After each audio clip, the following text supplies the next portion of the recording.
여러분, 제가 오늘 이 말씀을 드리는 이유는 단순히 근육 이야기를 하려는 게 아닙니다. 저는 응급실에서 수없이 많은 어르신들을 보았습니다. 그리고 그분들 중 상당수가 똑같은 말을 하셨습니다. 나는 하루 3끼 다 챙겨 먹었어요. 그런데 말입니다. 그 3끼가 그분들의 다리를 지켜주지 못했습니다. 오히려 그 3끼가, 정확히 말하면 잘못된 3끼가 그분들을 들것 위에 눕게 만들었습니다. 저는 그 장면을 너무 많이 봤습니다. 그래서 오늘은 조금 냉정하게 말씀드리겠습니다. 이 이야기가 불편하실 수 있습니다. 하지만 이 불편함이 여러분의 다리를 지켜줄지도 모릅니다. 그날은 초겨울이었습니다. 밤 공기가 유난히 차가웠고 병원 응급실 자동문이 열릴 때마다 매서운 바람이 안으로 밀려 들어왔습니다. 새벽 2시 17분이었습니다. 응급실 벽에 걸린 전자시계의 붉은 숫자가 유난히 또렷하게 기억납니다. 들것 하나가 급하게 밀려 들어왔습니다. 하얀 이불이 덮여 있었지만 이불 아래로 드러난 발끝이 이상하게 돌아가 있었습니다. 오른쪽 발이 바깥쪽으로 꺾여 있었습니다. 그 각도만 봐도 저는 이미 직감했습니다. 대퇴골 골절이구나. 그분의 이름은 김영수 어르신 72살이었습니다. 평생 공무원으로 성실하게 일하시다가 7년 전 은퇴하셨습니다. 그날 저녁에도 평소처럼 드셨다고 합니다. 저녁 6시 반쯤 밥 반 공기와 된장국, 김치 몇 조각, 멸치볶음 조금. 고기는 속이 더부룩하다고 거의 안 드셨습니다. 나이 들면 많이 먹으면 안 되잖아요. 늘 그렇게 말씀하셨다고 합니다. 체중은 63kg, 젊었을 때와 크게 다르지 않았습니다. 그래서 본인은 건강하다고 생각하셨습니다. 그 사고는 아주 사소한 순간에 일어났습니다. 밤 11시쯤 화장실에 가시려고 일어나셨다고 합니다. 거실 불은 끄지 않았지만 복도 쪽은 어두웠습니다. 발바닥이 약간 차가웠고 잠에서 덜 깬 상태라 머리가 멍했다고 합니다. 그런데 그 멍한 상태에서 한 발을 내디뎠을 때 오른쪽 무릎이 순간적으로 툭 꺼지는 느낌이 들었다고 합니다. 힘이 빠지는, 마치 다리가 자기 것이 아닌 것처럼 휘청하는 감각. 그 다음은 기억이 흐릿합니다. 바닥이 등 뒤로 다가오고 귀 안에서 쿵 하는 둔탁한 소리가 울리고 동시에 엉덩이와 허벅지 쪽에서 번개처럼 찢어지는 통증이 올라왔습니다. 그는 비명을 지르지 못했습니다. 숨이 턱 막혔습니다. 식은땀이 이마를 타고 흘렀고 심장은 미친 듯이 뛰었습니다. 일어나려고 했지만 오른쪽 다리가 말을 듣지 않았습니다. 발끝은 바깥쪽으로 돌아가 있었고 허벅지 안쪽에서 묵직한 통증이 쿡쿡 쑤셨습니다. 조금만 움직여도 뼈가 서로 비비는 듯한 느낌이 났다고 합니다. 그 차가운 마룻바닥의 감촉, 겨울 공기의 서늘함, 그리고 자신의 다리가 더 이상 자신을 지탱하지 못한다는 공포. 그 공포가 먼저 찾아왔습니다. 구급차 안에서 그는 계속 같은 말을 반복했다고 합니다. 나는 밥을 잘 먹었는데, 나는 3끼 다 먹었는데 옆에서 아내가 울고 있었습니다.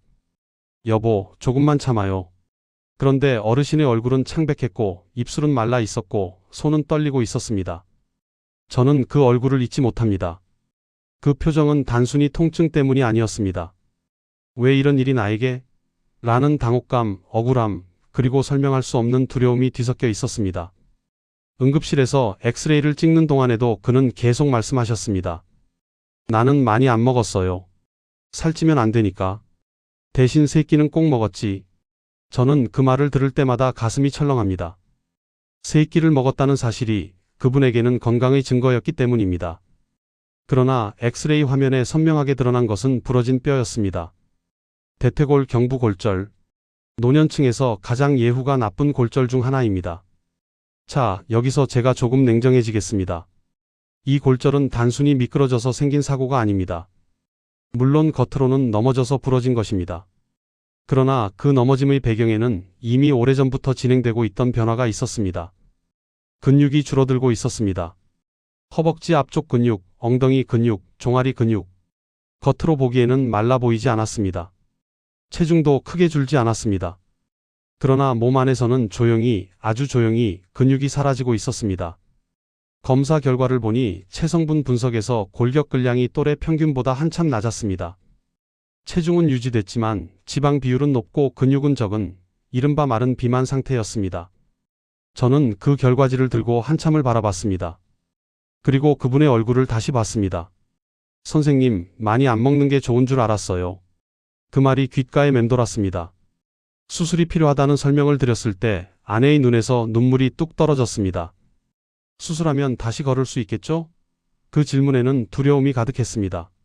저는 의사로서 솔직해야 합니다. 최선을 다하겠습니다. 하지만 회복까지는 시간이 걸립니다. 대퇴골 골절은 단순한 뼈 문제로 끝나지 않습니다. 수술 후 침상 생활이 길어지면 근육은 더 빠집니다. 폐렴 위험, 욕창 위험, 혈전 위험, 그리고 무엇보다도 다시 예전처럼 걷지 못하는 경우도 적지 않습니다. 그 새벽 응급실의 차가운 형광등 아래에서 저는 다시 한번 생각했습니다. 이분은 분명히 세 끼를 드셨습니다. 그러나 그 세 끼는 근육을 지켜주지 못했습니다. 오히려 적게 먹는 습관이, 고기는 부담된다는 생각이, 나이 들면 많이 먹으면 안 된다는 믿음이 조용히 그의 허벅지를 비워내고 있었습니다. 그리고 결국 그 비워진 허벅지가 그날 밤 그의 몸을 지탱하지 못했습니다. 여러분, 이 이야기가 남의 이야기처럼 들리십니까? 나는 괜찮겠지라고 생각하고 계십니까? 그런데 말입니다. 김영수 어르신도 그렇게 생각하셨습니다. 세 끼를 먹고 있으니 괜찮다고, 살이 많이 빠진 것도 아니니 괜찮다고, 남들보다 적게 먹으니 오히려 건강하다고 믿으셨습니다. 그러나 몸은 그렇게 단순하지 않습니다. 특히 60세 이후의 몸은 젊었을 때와 전혀 다른 법칙으로 움직입니다. 그 수술 동의서에 사인을 하던 순간 어르신의 손은 미세하게 떨리고 있었습니다. 펜 끝이 종이 위에서 조금씩 흔들렸습니다. 그 떨림은 단순한 노화 때문이 아니었습니다. 저는 그 떨림 속에서 질문을 보았습니다. 내가 뭘 잘못한 걸까? 바로 그 질문입니다. 그리고 저는 오늘 그 질문에 대한 답을 여러분과 함께 찾아가려 합니다. 왜 하루 세 끼를 먹는데도 근육은 사라질까요? 왜 체중은 그대로인데 다리는 약해질까요? 왜 넘어지는 순간 몸은 자신을 지켜주지 못할까요? 이제부터 그 이야기를 조금 더 깊이 그리고 냉정하게 들여다보겠습니다. 그렇다면 이제 우리는 그 질문을 피해갈 수 없습니다. 왜 세 끼를 먹었는데도 근육은 사라졌을까요? 단순히 고기를 안 먹어서일까요? 아니면 나이가 들면 어쩔 수 없는 자연현상일까요? 저는 진료실에서 이 질문을 수없이 받습니다. 선생님, 나이 들면 근육은 원래 빠지는 거 아닌가요? 그런데 말입니다. 원래 빠지는 속도와 우리가 스스로 앞당기고 있는 속도는 전혀 다릅니다. 그리고 그 차이가 어느 날 밤 화장실 앞 바닥에서 결정됩니다. 나이가 들면 우리 몸은 젊었을 때와 전혀 다른 법칙으로 움직입니다. 젊은 시절의 몸을 저는 종종 스펀지에 비유합니다. 물을 부으면 금방 빨아들이고 조금 부족해도 금방 회복합니다. 밤새 술을 마셔도 하루 이틀 무리해도 근육은 다시 채워집니다. 그런데 60세 이후의 몸은 스펀지가 아닙니다. 마른 수건에 가깝습니다. 물을 부어도 천천히 스며들고 충분한 양을 주지 않으면 끝내 젖지 않습니다. 단백질도 마찬가지입니다. 젊을 때는 적당히 먹어도 근육이 만들어졌지만 지금은 그렇지 않습니다. 의학적으로 이것을 근육 합성 저항성이라고 부릅니다. 어려운 말이지만 쉽게 말씀드리면 이렇습니다. 예전에는 단백질이 몸 안에 들어오면 근육 공장이 바로 돌아갔습니다. 재료가 들어오면 기계가 움직였던 겁니다. 그런데 나이가 들면 그 공장의 스위치가 잘 눌리지 않습니다. 예전에는 작은 버튼 하나만 눌러도 불이 켜졌다면 지금은 3개, 여러 번 눌러야 켜집니다. 단백질을 예전만큼 먹어서는 스위치가 켜지지 않습니다. 충분한 양, 그리고 특정 아미노산, 특히 류신이라는 성분이 일정 수준 이상 올라가야 그 스위치가 켜집니다. 이걸 자동차에 비유해 보겠습니다. 젊은 시절의 엔진은 휘발유를 조금만 넣어도 시동이 걸립니다. 그런데 오래된 엔진은 연료를 충분히 넣고 스타트를 조금 더 오래 돌려야 겨우 걸립니다.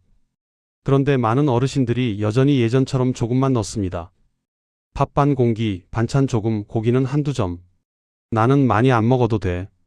그런데 그 연료로는 시동이 걸리지 않습니다. 겉으로는 세 끼를 먹은 것 같지만 근육 공장은 하루 종일 멈춰 있는 상태가 됩니다. 그런데 여기서 더 중요한 것이 있습니다. 단백질만의 문제가 아닙니다.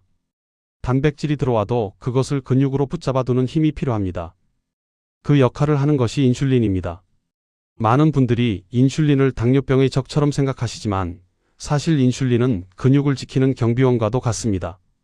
단백질이 들어오면 인슐린이 약간 올라가면서 이거 버리지 말고 근육으로 보내라고 지시를 합니다. 그런데 요즘 유행하는 극단적인 저탄수화물 식사 혹은 밥을 거의 안 먹는 습관은 이 경비원을 부르지 않습니다. 단백질은 들어왔는데 붙잡아 둘 사람이 없는 겁니다. 결국 일부는 에너지로 태워지고 근육으로 남지 못합니다. 저는 진료실에서 이런 분들을 정말 많이 봅니다. 바로 어제도 한 분이 오셨습니다. 69세 여성분이셨는데 체중은 55kg으로 평생 유지해 왔다고 자랑처럼 말씀하셨습니다. 선생님, 저는 살 안 찌려고 밥을 거의 안 먹어요. 대신 채소 많이 먹어요. 그런데 체성분 검사를 해보니 근육량이 또래 평균보다 한참 낮았습니다. 허벅지 둘레를 재보니 눈에 띄게 가늘었습니다. 그런데 본인은 전혀 심각하게 생각하지 않으셨습니다. 살이 안 쪘으니까 괜찮죠? 아닙니다. 체중계 숫자는 우리를 속입니다. 근육이 빠지고 지방이 늘어도 체중은 그대로일 수 있습니다. 마치 집안의 기둥이 썩어가는데 겉벽 페인트가 멀쩡하다고 안심하는 것과 같습니다. 어느 날 갑자기 무너질 때까지 모릅니다. 그리고 또 한 분이 생각납니다. 74세 남성분인데 나는 고기 싫어해. 소화도 안 되고. 그래서 아침은 토스트와 커피, 점심은 국수, 저녁은 밥 조금과 김치. 세 끼는 분명히 드십니다. 그런데 단백질 총량을 계산해보니 하루 30g이 채 안 됩니다. 60kg 체중이면 최소 60g은 필요합니다. 절반밖에 안 됩니다. 그런데도 본인은 나는 규칙적으로 먹는다고 믿고 계셨습니다. 규칙성은 중요하지만 내용이 더 중요합니다. 매일 같은 시간에 벽돌 대신 스펀지를 쌓으면 집은 단단해지지 않습니다. 또 이런 경우도 있습니다. 선생님, 나는 건강식만 먹어요. 하면서 샐러드 사진을 보여주십니다. 푸른 잎채소, 방울토마토, 드레싱 약간. 보기에는 참 건강해 보입니다. 그런데 그 접시 안에 근육을 만들 재료는 거의 없습니다. 채소는 중요합니다. 비타민과 섬유질을 줍니다. 하지만 근육을 만드는 벽돌은 단백질입니다. 벽돌 없이 시멘트만 쌓으면 집이 세워지지 않습니다. 그런데 우리는 그 사실을 너무 쉽게 잊습니다. 그리고 무엇보다 흔한 실수는 적게 먹는 것이 미덕이라는 생각입니다.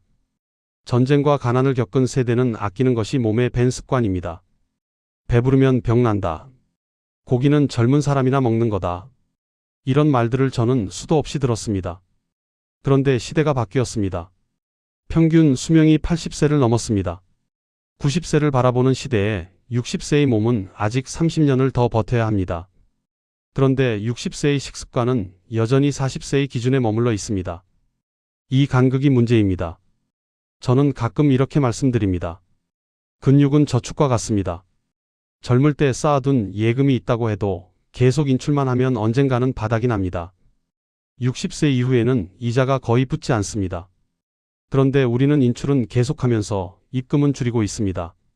나는 적게 먹으니까 건강해. 아닙니다. 그 말은 이렇게 들립니다. 나는 입금을 줄이고 있어. 그러다 어느 날 통장이 텅 비면 그때는 급하게 채우고 싶어도 채워지지 않습니다. 그리고 또 하나 아주 중요한 실수가 있습니다.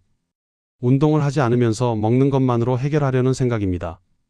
근육은 게으른 장기입니다. 자극이 없으면 존재 이유를 느끼지 못합니다. 우리가 계단을 오르고 의자에서 일어나고 무릎을 굽혔다 펼 때 나 필요하구나 하고 유지됩니다. 그런데 하루 종일 앉아있고 외출도 줄어들고 활동량이 줄어들면 몸은 계산을 합니다. 이 근육 굳이 유지할 필요 있나? 그러면서 하나둘 정리해버립니다. 그 와중에 단백질까지 부족하면 정리 속도는 더 빨라집니다. 이쯤에서 아마 많은 분들이 속으로 이렇게 말씀하실 겁니다. 이거 내 얘기네? 아침에 빵과 커피로 때우고 점심은 간단히 면으로 해결하고 저녁은 밥 반 공기에 반찬 조금. 고기는 속 더부룩해서 피하고 살찌는 건 무섭고 운동은 무릎 아프다고 미루고.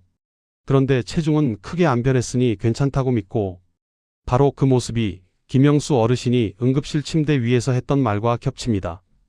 나는 3끼 다 먹었는데. 여러분, 3끼는 형식입니다. 내용이 빠지면 껍데기일 뿐입니다. 그리고 60세 이후의 몸은 껍데기로는 버티지 못합니다. 이제 우리는 진짜 질문을 해야 합니다. 그렇다면 어떻게 먹어야 이 마른 수건 같은 몸을 다시 적실 수 있을까요? 어떻게 해야 멈춰버린 근육 공장의 스위치를 다시 켤 수 있을까요? 다음 이야기에서 저는 그 구체적인 방법을 하나씩 말씀드리겠습니다. 그래서 저는 진료실에서 늘 이렇게 말씀을 드립니다. 지금부터는 이론이 아니라 처방을 드리겠습니다. 약 처방전처럼 종이에 적어드리고 싶은 마음으로 아주 구체적으로 하나씩 말씀을 드립니다. 왜냐하면 근육은 결심으로 지켜지는 게 아니라 반복되는 행동으로 지켜지기 때문입니다. 우선 아침부터 바꿔보셔야 합니다. 눈을 뜨자마자 바로 일어나지 마십시오. 이불 속에서 1분만 시간을 쓰십시오. 발가락을 천천히 꼼지락거리십시오. 10번, 20번 서서히 움직이십시오. 그리고 발목을 동그랗게 돌립니다. 시계 방향으로 10번, 반대 방향으로 10번. 그 다음 무릎을 살짝 세웠다가 펴는 동작을 5번만 반복해 보십시오. 왜 이걸 하느냐고요? 밤사이 우리 몸은 7에서 8시간 동안 거의 움직이지 않았습니다. 혈액순환이 느려져 있고 근육은 차갑게 식어 있습니다. 차가운 고무줄을 갑자기 세게 잡아당기면 끊어지듯이 준비되지 않은 근육을 갑자기 쓰면 허리나 무릎이 먼저 상합니다. 그래서 깨우는 시간이 필요합니다. 이 짧은 1분이 하루 전체의 근육 사용을 부드럽게 만들어줍니다. 이 과정을 생략하고 벌떡 일어나 화장실로 뛰어가면 무릎이 시큰거리고 허리가 삐끗하는 일이 반복됩니다. 그 작은 손상이 쌓이면 결국 이제 운동은 무리야라는 말로 이어집니다. 그리고 물을 한 컵 드십시오. 그냥 지나치지 마십시오. 밤사이 우리 몸은 탈수 상태입니다. 근육의 70% 이상은 수분입니다. 수분이 부족하면 근육세포 안의 대사 활동이 둔해집니다. 마치 마른 논에 씨앗을 뿌리는 것과 같습니다. 아무리 좋은 단백질을 먹어도 물이 부족하면 근육 합성은 효율이 떨어집니다.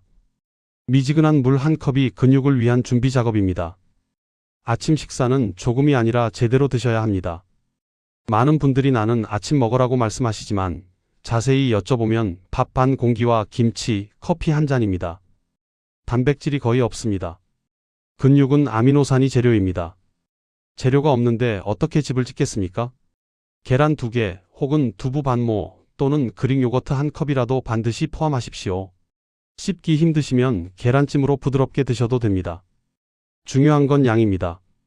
한 끼에 손바닥 크기만큼의 단백질은 들어가야 합니다. 이걸 하지 않으면 몸은 필요한 아미노산을 근육에서 빼다가 씁니다. 겉보기엔 아무 일 없어 보여도 안에서는 조금씩 허벅지 근육이 줄어듭니다. 식사 후에는 바로 소파에 앉지 마십시오. 설거지를 일부러 천천히 하십시오. 싱크대 앞에서 발 뒤꿈치를 들었다 내렸다 20번만 해보십시오. 종아리가 뻐근해질 정도로요. 종아리는 제2의 심장입니다. 여기 근육이 수축해야 혈액이 다시 심장으로 잘 올라갑니다. 이 작은 동작이 혈당 스파이크를 줄이고 단백질이 근육으로 들어가는 데 도움을 줍니다. 식후 바로 앉아 TV를 켜는 습관이 반복되면 먹은 영양소는 지방으로 저장되기 쉽고 근육으로 가지 않습니다. 이제 운동 이야기를 해야겠지요. 많은 분들이 헬스장 등록해야 하나요? 라고 묻습니다. 아닙니다. 오늘 당장 거실에서 시작하십시오. 준비물은 단단한 의자 하나면 충분합니다. 의자 앞에 서서 천천히 앉았다가 다시 일어나는 동작을 5번만 하십시오. 중요한 건 속도입니다. 툭 앉지 마시고 3초에 걸쳐 천천히 내려가십시오. 그리고 다시 3초에 걸쳐 올라오십시오. 허벅지 앞쪽에 힘이 들어가는 걸 느끼셔야 합니다. 이 동작이 스쿼트의 기본입니다. 허벅지 근육은 우리 몸에서 가장 큰 근육 덩어리입니다. 여기가 줄어들면 전체 근육량이 빠르게 감소합니다. 반대로 여기를 자극하면 근육 합성 신호가 강하게 올라갑니다. 처음엔 5번이면 충분합니다. 숨이 약간 찰 정도. 다음 주엔 7번, 그 다음 주엔 10번으로 늘리십시오. 이 점진적 증가가 핵심입니다. 계속 같은 강도로 하면 몸은 적응해버립니다. 적응은 편안함이지만 근육 성장에는 적입니다. 그리고 단백질 섭취를 운동 직후에 연결하십시오. 운동 후 1시간 이내가 근육 합성의 황금 시간대입니다. 이때 우유 한 컵, 두유 한 팩, 삶은 달걀 하나라도 보충하십시오. 아무것도 안 먹으면 힘들게 자극해놓은 근육은 재료 부족으로 회복하지 못합니다. 벽돌 없이 공사만 한 셈입니다. 저녁에는 걷기를 권합니다. 빠르게 걸으라는 말이 아닙니다. 대신 보폭을 조금 넓히십시오. 평소보다 5cm만 더 크게, 팔도 의식적으로 흔드십시오. 이렇게 하면 엉덩이 근육이 더 많이 사용됩니다. 엉덩이 근육은 낙상을 막는 핵심 근육입니다. 60세 이후 넘어짐은 단순 사고가 아닙니다. 근육이 줄어든 결과입니다. 주의할 점도 있습니다. 무릎이 심하게 아프거나 어지럼증이 있다면 반드시 의사와 상담 후 진행하십시오. 통증을 참고 억지로 하면 염증이 생기고 그 염증은 다시 근육을 분해하는 물질을 만듭니다. 아파도 참고 해야지가 아니라 안 다치게 오래 하는 것이 목표입니다. 그리고 수면을 가볍게 여기지 마십시오. 밤 11시 전에는 누우십시오. 깊은 수면 동안 성장 호르몬이 분비됩니다. 이 호르몬이 근육 회복을 돕습니다. 늦게 자고 단백질만 챙긴다고 해결되지 않습니다. 공사 시간을 주지 않으면 아무리 재료가 있어도 집은 완성되지 않습니다. 마지막으로 체중계 숫자에 속지 마십시오. 몸무게가 유지된다고 안심하지 마십시오. 지방이 늘고 근육이 줄어도 체중은 같을 수 있습니다. 한 달에 한 번은 허벅지를 손으로 잡아보십시오. 탄력이 있는지 예전보다 말랑해지지 않았는지 느껴보십시오. 계단을 오를 때 숨이 더 차지 않는지도 체크하십시오. 몸이 보내는 신호를 읽으셔야 합니다. 이 모든 걸 한 번에 완벽히 하실 필요는 없습니다. 하지만 오늘 아침 발가락을 움직이는 것부터 시작하십시오. 그 작은 움직임이 근육을 살리는 첫 신호입니다. 하지 않으면 1년 뒤 계단이 더 가파르게 느껴질 것이고 하면 1년 뒤에도 스스로 일어설 수 있습니다. 선택은 매일 아침 이불 속 그 1분에서 시작됩니다. 이쯤에서 아마 이런 생각이 드실 겁니다. 선생님, 말은 좋은데 현실이 그렇지 않아요. 저는 그 말을 너무 잘 압니다. 진료실에서 하루에도 몇 번씩 듣는 이야기이기 때문입니다. 돈이 없어요. 단백질 챙기려면 비싼 고기 먹어야 하잖아요. 헬스장 갈 형편이 안 됩니다. 나이가 몇인데 지금 와서 근육을 키워요. 무릎이 아픈데 운동하면 더 망가지는 거 아니에요. 저는 그럴 때 고개를 끄덕입니다. 맞습니다. 현실은 교과서처럼 단순하지 않습니다. 하지만 그래서 더더욱 방향을 바꿔야 합니다. 돈이 없어서 못하겠다는 말씀을 하시는 분들께 저는 이렇게 여쭙습니다. 계란 한 판 얼마인지 아세요? 그리고 잠깐 웃습니다. 비싼 소고기를 매일 먹으라는 게 아닙니다. 계란 2개, 두부 1모, 콩 1컵. 이것이 근육의 재료입니다. 단백질 보충제를 사지 않아도 됩니다. 헬스복이 없어도 됩니다. 근육은 브랜드를 따지지 않습니다. 자극과 재료만 있으면 됩니다. 헬스장 갈 시간이 없어요. 그러면 저는 되묻습니다. 하루 24시간 중에 5분도 없으세요? 조용해집니다. 5분은 있습니다. 다만 운동이라는 이름이 부담스러웠던 겁니다. 그래서 저는 말합니다. 운동이라고 생각하지 마십시오. 이를 닦기 전에 의자에서 5번 일어났다 앉기, 설거지하면서 발 뒤꿈치 들기 20번, TV 광고 시간에 벽 짚고 팔굽혀펴기 10번. 이건 헬스가 아니라 생활입니다. 생활을 조금 바꾸는 겁니다. 늙어서 힘들어요. 이 말에는 사실 2가지가 들어 있습니다. 몸이 힘들다는 뜻, 그리고 마음이 지쳤다는 뜻. 저는 그 마음을 먼저 만집니다. 지금이라도 늦지 않았습니다. 근육은 나이에 상관없이 자극에 반응합니다. 속도가 느릴 뿐 반응은 합니다. 오히려 60세 이후에는 근육을 지키는 것이 생존과 직결됩니다. 계단을 오를 수 있는 다리, 화장실에서 혼자 일어설 수 있는 허벅지, 넘어졌을 때 스스로 버틸 수 있는 엉덩이 근육. 이것이 독립입니다. 근육은 단순한 미용이 아니라 존엄입니다. 무릎이 아픈데요. 그래서 제가 의자 운동을 권한 겁니다. 바닥에 앉았다 일어나는 게 아니라 의자를 이용해 체중을 분산시키는 겁니다. 통증이 있다면 범위를 줄이고 횟수를 줄이면 됩니다. 아예 안 하는 것과 조금이라도 하는 것은 1년 뒤에 전혀 다른 결과를 만듭니다. 근육이 약하면 관절에 더 많은 부담이 갑니다. 관절을 보호하려면 오히려 근육이 필요합니다. 이 역설을 이해하셔야 합니다. 또 이런 말씀도 하십니다. 나는 하루 3끼 다 먹는데 왜 근육이 줄어요? 그럴 때 저는 식사 내용을 하나하나 짚어봅니다. 밥, 김치, 국, 나물. 나쁘지 않습니다. 하지만 단백질이 부족합니다. 3끼를 먹는 것과 3번 근육을 먹이는 것은 다릅니다. 근육은 자주가 아니라 충분히가 필요합니다. 한 끼에 손바닥 크기 단백질, 그리고 약간 숨이 찰 정도의 자극. 이 2가지가 만나야 근육이 지켜집니다. 이제 도입부에서 말씀드렸던 그 환자 이야기를 해볼까요? 62세 김영수 씨. 하루 3끼를 꼬박 드셨지만 허벅지가 가늘어지고 계단이 힘들어졌던 분입니다. 처음 오셨을 때는 나는 원래 하체가 약해요 라고 체질 탓을 하셨습니다. 저는 체질이 아니라 습관이라고 말씀드렸습니다. 처음 한 달은 발가락 운동과 의자 5회만 하셨습니다. 솔직히 말씀드리면 저도 큰 기대는 안 했습니다. 그런데 두 번째 달에 오셨을 때 표정이 달랐습니다. 선생님, 아파트 3층까지는 안 쉬고 올라갔어요. 작은 변화였지만 그분에게는 큰 사건이었습니다. 세 번째 달에는 계란 2개를 아침에 추가했습니다. 처음엔 부담스럽다고 하셨지만 익숙해지니 오히려 든든하다고 하셨습니다. 체중은 거의 변하지 않았지만 허벅지를 만졌을 때 단단함이 달라졌습니다. 무엇보다 표정이 바뀌었습니다. 나도 할 수 있네라는 표정이었습니다. 6개월 뒤 그분은 손자를 안고 공원 산책을 다니셨습니다. 예전엔 10분 걷고 벤치에 앉았지만 이제는 손자가 먼저 지친다고 웃으셨습니다. 저는 그 웃음을 아직도 잊지 못합니다. 약으로 만든 변화가 아니었습니다. 대단한 기구도 아니었습니다. 매일의 작은 반복이 만든 결과였습니다. 여러분, 건강은 숫자가 아닙니다. 혈압 수치, 체중, 근육량 그래프도 중요하지만 더 중요한 건 내가 스스로 움직일 수 있는가입니다. 그리고 그것은 나 혼자만의 문제가 아닙니다. 어느 날 김영수 씨가 이런 말씀을 하셨습니다. 선생님, 내가 건강해야 애들한테 짐이 안 되잖아요.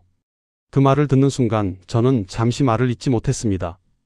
우리가 근육을 지키는 이유는 단순히 오래 살기 위해서가 아닙니다. 사랑하는 사람들 앞에서 당당하기 위해서입니다. 누군가의 손을 붙잡고 걷기 위해서입니다. 병원 침대가 아니라 식탁에서 함께 웃기 위해서입니다. 여러분의 자녀는, 배우자는, 손주는 여러분이 오래 사는 것만을 바라는 게 아닙니다. 건강하게 스스로 움직이며 함께 시간을 보내길 바랍니다. 근육은 그 시간을 지켜주는 버팀목입니다. 오늘 당장 대단한 결심을 하지 않으셔도 됩니다. 내일 아침 이불 속에서 발가락을 10번 움직이는 것, 아침에 계란 하나를 추가하는 것, 의자에서 5번 천천히 일어나는 것. 그 작은 행동이 1년 뒤의 여러분을 바꿉니다. 그리고 그 1년 뒤의 여러분이 가족의 표정을 바꿉니다. 이 영상이 누군가에게는 잔소리처럼 들릴 수도 있습니다. 하지만 저는 진료실에서 수없이 후회하는 눈빛을 봐왔습니다. 그때 조금만 할 걸. 그 말을 여러분이 하지 않으셨으면 좋겠습니다. 혹시 오늘 영상이 마음에 조금이라도 닿았다면 혼자만 듣지 마시고 가족과 함께 나눠주십시오. 부모님께, 배우자께, 친구에게 건네주십시오. 그리고 이 채널을 구독해 주신다면 저는 앞으로도 이렇게 진료실에서 드리는 말을 계속 전하겠습니다. 광고처럼 들리고 싶지 않습니다. 다만 더 많은 분들이 스스로 일어설 수 있었으면 좋겠습니다. 여러분의 다리가 여러분의 삶을 지탱합니다. 그리고 여러분의 삶은 누군가의 마음을 지탱합니다. 오늘도 건강을 선택해 주셔서 감사합니다.